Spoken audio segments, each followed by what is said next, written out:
Sur les bancs de la NUP, à l'Assemblée, la tension est palpable.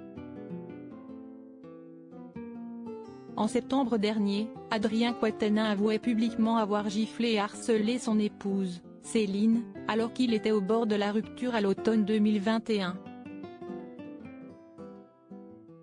Depuis, le député du Nord s'était mis en retrait de ses fonctions de coordinateur de la France Insoumise en attendant que l'enquête avance et que la justice se prononce.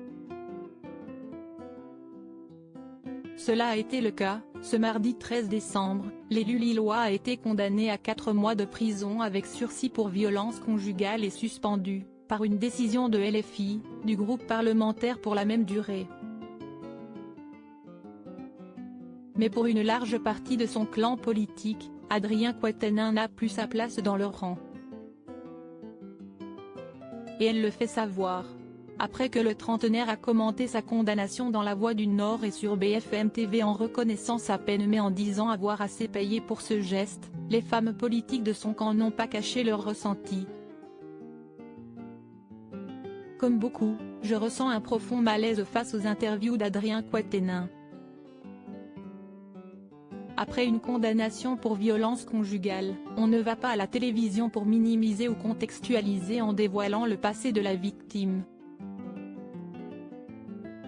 Cela va à l'encontre de notre combat féministe, a ainsi sermonné l'eurodéputée LFI Manon Aubry sur Twitter ce vendredi 16 décembre, tandis que Sandrine Rousseau avait, 3 jours plus tôt, estimé impérative la démission de son collègue condamné, par respect pour les femmes, pour nos combats et les valeurs que nous défendons. Supérieure à Elisabeth Borne, Yael Braun-Pivet, retour sur les femmes politiques qui ont marqué l'année 2022. Adrien Quatennens accepte sa peine mais ne démissionnera pas. Lors de son interview avec Bruce Toussaint, Adrien Quatennens a en effet accepté sa condamnation tout en précisant que celle-ci était sévère, mais a également annoncé qu'il n'avait aucune intention de démissionner de son mandat de député.